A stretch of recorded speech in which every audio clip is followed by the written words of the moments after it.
사람이요 장례식 끝나면 진짜 얼굴이 나옵니다. 울던 사람이 갑자기 웃고 손잡던 사람이 갑자기 선을 긋고. 가족이니까 당연이라는 말이 그날따라 유난히 무섭게 들리더라고요. 그런데요. 유언장 낭독 자리에 처음 보는 남자가 들어왔습니다. 그리고 변호사가 말했죠. 상속인은 가족이 아닙니다. 그 순간 우리 집안 공기가 뚝 끊어졌습니다. 장례식이 끝났다고 해서 일이 끝나는 건 아니더라고요. 오히려 장례가 끝난 다음 날부터가 진짜였습니다. 검은 옷을 벗어도 마음은 벗겨지지 않았고 조문객들이 남긴 말보다 가족끼리 주고받은 눈빛이 더 선명하게 남았습니다. 우리는 변호사 사무실로 갔습니다. 어머니 그러니까 우리 시어머니의 유언장을 공식적으로 낭독하는 날이었죠. 큰아들 태수는 차 안에서부터 말했습니다. 이제 정리만 하면 돼. 어머니도 우리한테 남기실 거 남기셨겠지. 태수의 아내 그러니까 며느리 미정은 핸드백을 꼭 껴안고 있었어요. 그 손이 왜 그렇게 힘이 들어가 있는지 전 알 것 같았습니다. 둘째 아들 준호는 말이 없었습니다. 장례식 내내 가장 많이 울던 사람인데 오늘은 울지도 않았습니다. 울음이란 게 어떤 날은 눈물로 나오고 어떤 날은 속으로 굳어버리니까요. 변호사 사무실은 생각보다 조용했습니다. 커피 냄새도 종이 냄새도 법률서적 냄새도 다 차갑게 느껴졌습니다. 그리고 그때였습니다. 문이 열리더니 검은 코트를 입은 남자가 들어왔습니다. 나이는 50 중반쯤. 눈매가 흐릿한데 자세가 단정했습니다. 수염도 면도한 지 얼마 안 된 사람처럼 깨끗했고요. 그 남자는 우리를 보고 고개만 살짝 숙였습니다. 안녕하세요. 태수가 먼저 일어났습니다. 누구십니까? 남자는 잠깐 숨을 고르고 말했어요. 저는 박도윤이라고 합니다. 그 이름을 듣는 순간 제 심장이 툭 하고 내려앉았습니다. 박도윤. 그 이름은 이미 한번 장례식 날 봉투에서 본 이름이었습니다. 낯선 이름이라고 적혀있던 그 봉투. 그걸 우리가 봤을 때 미정은 이렇게 말했죠. 어머니가 평소에 사람들한테 잘해주셨잖아요. 그냥 감사 인사겠죠. 그때 저는 이상하다고 생각했습니다. 감사 인사라면 왜 하필 봉투 속 종이에 이름만 딱 남겼을까요? 그리고 지금 그 이름의 주인이 유언장 낭독실에 사람으로 들어와 앉아 있었습니다. 변호사가 말했습니다. 박도윤 씨 맞으시죠? 오늘 참석하셔야 하는 분이라서요. 태수의 목소리가 점점 커졌습니다. 참석해야 하는 분이요? 무슨 말씀이십니까? 저 사람은 우리 가족도 아닌데. 변호사는 표정을 바꾸지 않고 고개를 끄덕였습니다. 맞습니다. 가족은 아닙니다. 다만 유언장에 직접 지정된 이해관계자이십니다. 그 말에 미정이 의자를 긁는 소리를 내며 앉았습니다. 이해관계자요? 변호사는 서류철을 열었습니다. 두툼한 종이 묶음이 책상 위로 올라오는데 그 소리가 마치 도마 위에 칼 놓는 소리처럼 들렸습니다. 고인의 유언장은 공증을 받았습니다. 내용을 낭독하겠습니다. 태수가 손을 들었습니다. 잠깐만요. 저 사람부터 설명해 주세요. 왜 저 사람이 여기 있습니까? 변호사는 숨을 한 번 고르고 아주 법적으로 말했습니다. 고인은 생전에 본인의 재산 중 일부를 박도윤 씨에게 상속 및 유증하겠다고 명확히 기록했습니다. 따라서 박도윤 씨는 유언장 낭독에 참석할 권리가 있습니다. 그때까지 조용하던 준호가 처음으로 입을 열었습니다. 어머니가 왜요? 어머니가 왜 모르는 사람한테? 말끝이 떨렸습니다. 준호는 그 말을 끝까지 못했습니다. 저는 그 남자 박도윤을 똑바로 보았습니다. 그의 얼굴엔 울음도 웃음도 없었습니다. 다만 오래전에 결심한 사람처럼 이미 마음이 정리된 표정이었습니다. 변호사는 낭독을 시작했습니다. 본인은 사망 이후 다음과 같이 재산을 처분한다. 처음 내용은 예상대로였습니다. 장례비 정산, 부채 정리, 일부 기부. 그리고 몇몇 소액 통장 정리. 태수는 고개를 끄덕였고 미정은 손가락으로 계산하듯 눈을 굴렸습니다. 그런데 변호사가 다음 장을 넘기며 말했습니다. 주택 서울 구동 단독주택의 소유권은 박도윤에게 이전한다. 순간 공기가 얼어붙었습니다. 태수가 웃었습니다. 웃음이 아니라 놀라서 나온 소리였습니다. 뭐라고요? 변호사는 다시 또박또박 반복했습니다. 서울 구동 단독주택. 고인의 명의로 된 해당 부동산은 박도윤 씨에게 이전됩니다. 미정이 벌떡 일어났습니다. 그 집이요? 그 집이 우리 어머니 집인데요. 그걸 저 사람한테요. 태수도 책상을 손바닥으로 쳤습니다. 이게 장난입니까? 저 사람 누구예요? 어머니가 왜 저 사람한테 집을 줍니까? 변호사는 고개를 들었습니다. 유언장입니다. 고인이 정상적인 판단 능력하에 작성하셨고 공증도 완료됐습니다. 그때 제가 말했습니다. 제 목소리가 생각보다 차분했어요. 박도윤 씨. 남자가 제게 시선을 줬습니다. 고인을 언제부터 아셨습니까? 그 남자는 잠시 망설이다가 말했습니다. 오래됐습니다. 얼마나요? 거의 30년쯤. 그 말에 준호가 숨을 들이켰습니다. 30년? 미정이 비웃었습니다. 30년이면 뭐예요? 그럼 가족이에요. 가족은 법이 아니라 피가 가족이지. 그때 남자 박도윤이 처음으로 표정을 바꿨습니다. 그건 화가 난 표정도 슬픈 표정도 아닌 딱 한 번만 참아보자는 표정이었습니다. 저도 피가 있습니다. 그가 말했습니다. 고인과 저 사이에도. 그 말이 끝나는 순간 태수가 의자를 밀치며 더 가까이 다가갔습니다. 뭐야? 무슨 소리야? 너 설마 어머니랑. 변호사가 즉시 끼어들었습니다. 잠깐만요. 추측은 여기서 멈추시고 유 원장을 끝까지 들으시는 게 좋겠습니다. 하지만 사람 마음이 그게 됩니까? 피라는 단어 하나에 우리는 각자 머릿속으로 무서운 그림을 그리기 시작했습니다. 변호사는 계속 읽었습니다. 예금 및 금융자산 일부는 장남 태수에게, 둘째 준호에게. 그리고 그 다음 문장이 나오기 전 미정이 입을 열었습니다. 저는요. 변호사가 고개를 들었습니다. 며느리분께 직접 상속되는 항목은 없습니다. 그 순간 미정의 얼굴이 확 바뀌었습니다. 없다고요? 네. 미정의 눈이 남자에게 꽂혔습니다. 대신 저 사람한테는 집이 가고요. 태수도 이를 악물었습니다. 변호사님, 이거 취소할 수 있죠? 치매 아니었습니까? 어머니 가끔 기억도 흐리셨잖아요. 그 말에 준호가 고개를 들었습니다. 형, 어머니 치매 아니었어. 태수가 쏘아붙였습니다. 조용히 해. 너는 장례식 때부터 어머니 편만 들더니. 준호가 입술을 떨었습니다. 어머니 편이 아니라 사실 편이야. 그때 박도윤이 조용히 말했습니다. 저는 오늘 싸우러 온 게 아닙니다. 미정이 즉시 받아쳤습니다. 그럼 뭐하러 왔는데요? 집 받으러 왔죠. 지금 그 말하려고 왔잖아요. 박도윤은 변호사를 바라보더니 주머니에서 작은 봉투 하나를 꺼냈습니다. 고인이 마지막으로 제게 남긴 게 있습니다. 그 봉투 앞면에는 딱 한 줄이 적혀 있었습니다. 낯선 이름의 이유. 제가 숨을 삼켰습니다. 변호사는 봉투를 받아들고 말했습니다. 이건 유 원장과 별개로 남긴 자필 편지입니다.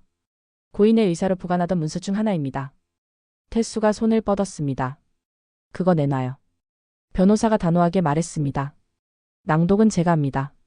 봉투가 열리고 종이가 펴졌습니다. 그리고 변호사가 읽기 시작했습니다. 태수야, 준호야. 그리고 너희 며느리 미정 씨에게도. 내가 이 글을 남기는 이유는 내가 죽고 나서 너희가 서로를 물어뜯지 않게 하려는 마음이다. 하지만 나는 안다. 너희는 결국 내가 남긴 것 때문에 싸울 것이다. 그러니 먼저 말해둔다. 박도윤은 남이 아니다. 그 문장 하나에 미정이 헛하고 웃었습니다. 남이 아니면 뭐예요? 변호사가 천천히 다음 줄을 읽었습니다. 박도윤은 내가 한때 버렸던 사람의 가족이다. 그 순간 준호가 자리에서 일어났습니다. 버렸던 사람? 태수의 얼굴이 새하얘졌습니다. 어머니가 뭘 버려? 어머니가 누굴 버렸다고? 변호사는 마지막 문장을 읽었습니다. 내가 빼앗았던 것을 이제는 돌려주려 한다. 너희가 믿지 못하겠다면 금고 안원본을 찾아라. 그 말이 끝났습니다. 그날 우리는 알았습니다. 유 원장에 찍힌 낯선 이름은 우연도 실수도 치매도 아니었습니다. 어머니는 돌려주기 위해 미리 준비해둔 겁니다. 그리고 그 원본이 있다는 말은 우리 집에 아직 끝나지 않은 서류가 있다는 뜻이었습니다. 우리는 사무실을 나오는 순간부터 각자 다른 속도로 걸었습니다. 태수는 앞장서서 걷고 미정은 뒤에서 빠르게 따라가며 계속 뭔가를 중얼거렸습니다. 준호는 제 옆에서 한참을 말이 없다가 조용히 물었습니다. 어머니, 우리한테 뭘 숨긴 걸까요? 저는 대답하지 못했습니다. 숨긴 게 아니라 어쩌면 숨길 수밖에 없었던 거겠죠. 집에 도착하자마자 태수는 신발도 제대로 벗지 않고 시어머니 방으로 들어갔습니다. 금고 어디 있어? 미정이 뒤따라 들어가며 소리쳤습니다. 여보, 빨리 찾아요. 원본이 있대잖아. 원본 있으면 바꿀 수 있는 거 아니야? 준호가 말했습니다. 형, 원본이 있다고 해서 유 원장이 바뀌는 건 아니야. 태수가 돌아서서 준호를 노려봤습니다. 너는 지금 저 사람 편 드는 거야? 준호가 참다 터졌습니다. 나는 편이 없어.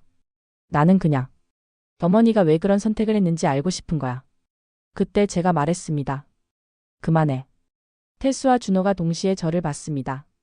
어머니가 남긴 건 돈이 아니라 이유야. 미정이 제 말을 비웃었습니다. 이유? 이유가 밥 먹여줘요. 우리도 살 집이 있어야죠. 그 집 우리가 같이 지킨 집인데. 제가 천천히 고개를 저었습니다. 지킨 집? 그 집 지킨 사람이 누군데? 미정이 입을 다물었습니다. 태수도 순간 말이 막혔습니다. 그때 거실 문이 열렸습니다. 박도윤이 들어왔습니다. 모두가 동시에 숨을 멈췄습니다. 태수가 먼저 소리쳤습니다. 어떻게 여기까지 알아? 우리 집 주소는 어떻게 알고? 박도윤은 고개를 숙이며 말했습니다. 고인이 생전에 알려주셨습니다. 혹시 제가 오해를 살까 봐 조심스러웠는데 편지의 원본 이야기가 나와서요. 제가 모르는 내용이 아니라 고인이 오래 준비해온 일입니다. 미정이 웃으며 다가갔습니다. 그럼 더 잘 됐네요. 당신이 뭔데 어머니 재산을 받아요. 어머니랑 무슨 관계인데요? 박도윤은 잠깐 눈을 감았다 뜨더니 차분하게 말했습니다. 관계 설명드릴 수 있습니다. 태수가 이를 갈았습니다. 설명? 설명하면 집이 내 거 되는 게 정당해져. 박도윤은 고개를 저었습니다. 정당해지려고 온 게 아닙니다. 다만 고인이 왜 그런 결정을 했는지 당신들이 알 필요가 있다고 생각해서 왔습니다. 준호가 한 발 앞으로 나왔습니다. 어머니가 편지에 버렸던 사람의 가족이라고 했어요. 그게 무슨 뜻이에요? 박도윤이 아주 천천히 말했습니다. 고인은 오래전에 한 아이를 밖으로 내보낸 적이 있습니다. 미정이 눈을 번쩍 뜨고 끼어들었습니다. 뭐야, 숨겨둔 자식이 있었단 말이야. 박도윤은 단호하게 고개를 저었습니다. 아닙니다. 그 아이는 고인의 아이가 아니었습니다. 태수가 비웃었습니다. 그럼 누구 애인데? 박도윤의 목소리가 낮아졌습니다. 고인이 어떤 사정으로 맡아 키우던 아이였습니다. 그런데 고인은 그 아이를 끝내 지키지 못했습니다. 준호가 숨을 들이켰습니다. 맡아 키우던. 그 말은 우리 가족이 알고 있던 어머니의 삶에 처음 들어오는 문장이었습니다. 제가 조용히 물었습니다. 그 아이는 지금 어디 있습니까? 박도윤이 저를 바라봤습니다. 그 아이가 바로 제 가족입니다. 태수가 소리쳤습니다. 가족? 가족이면 뭐? 그게 왜 집으로 이어져? 박도윤이 말했습니다. 그 집은 원래 고인의 것이 아니었습니다. 순간 미정이 굳었습니다. 뭐라고요? 박도윤은 천천히 가방에서 서류 봉투를 꺼냈습니다. 그리고 책상 위에 올려놓았습니다. 고인이 말씀하셨습니다. 내가 평생 죄책감으로 산 집이라고. 태수가 서류 봉투를 낚아채려는 순간 제가 손을 들어 막았습니다. 태수야. 이제 들어야 한다. 태수는 제 손을 뿌리치려다 멈췄습니다. 아들 눈빛 속엔 분노보다도 두려움이 더 컸습니다. 박도윤은 한 장의 종이를 꺼내 펼쳤습니다. 이건 고인이 남긴 메모입니다. 금고 안원본은 이 집의 시작을 증명하는 서류입니다. 준호가 낮게 말했습니다. 그럼 금고 열쇠는요? 그 순간 모두의 시선이 한 곳으로 모였습니다. 시어머니의 유품함. 늘 그 안에 넣어두던 작은 열쇠고리. 그런데 그 유품함이 비어 있었습니다. 미정이 먼저 뒤로 물러났습니다. 없어? 태수가 며느리를 쏘아봤습니다. 미정아, 너 아까 방에 먼저 들어갔지? 미정이 눈을 크게 뜨고 소리쳤습니다. 뭐야? 나 의심해? 나도 지금 무서워. 열쇠가 없으면 원본 못 찾는 거잖아. 준호가 바닥을 둘러보며 말했습니다. 누가 가져갔어? 그때 박도윤이 아주 조용히 말했습니다. 고인은 이런 날이 올 걸 알았습니다. 뭐라고요? 그래서 열쇠를 가장 먼저 의심받을 사람에게 일부러 남기지 않았을 겁니다. 태수가 이를 악물었습니다. 그럼 누가 갖고 있어? 박도윤은 고개를 돌려 저를 봤습니다. 그리고 말했습니다. 어머니는 마지막에 저에게 한 가지를 부탁했습니다. 뭔데요? 박도윤이 숨을 고르고 말했습니다. 열쇠는 이미 집 안에 있다고요. 다만 찾으려면 가족이 함께 찾아야 한다고. 그 말에 미정이 비웃었습니다. 가족이 함께? 지금 우리 꼴이 가족이에요. 박도윤이 낮게 말했습니다. 그러니까 고인이 이렇게까지 한 겁니다. 그때 태수가 갑자기 소리를 질렀습니다. 그만해. 내 집, 내 어머니, 내 가족 이야기를 내 입으로 정리하지 마. 태수의 목소리에 거실이 흔들릴 만큼의 분노가 담겼습니다. 그리고 그 순간 현관문 밖에서 노크 소리가 났습니다. 똑, 똑, 똑. 모두가 얼어붙었습니다. 노크가 한 번 더. 똑, 똑. 그리고 문 밖에서 들린 목소리. 안에 계시죠? 저 변호사 사무실에서 왔습니다. 고인께서 남긴 추가 문서가 발견됐습니다. 추가 문서. 우리는 서로를 바라봤습니다. 열쇠는 사라졌고 연본은 금고 안에 있고 추가 문서는 이제 막 도착했습니다. 그런데 이상했습니다. 변호사가 아니라면 누가 그 말을 그렇게 정확하게 할 수 있을까요? 태수가 조용히 문 쪽으로 걸어갔습니다. 그리고 손잡이를 잡는 순간 미정이 태수의 팔을 붙잡았습니다. 여보, 혹시 저 사람 아니면 어떡해?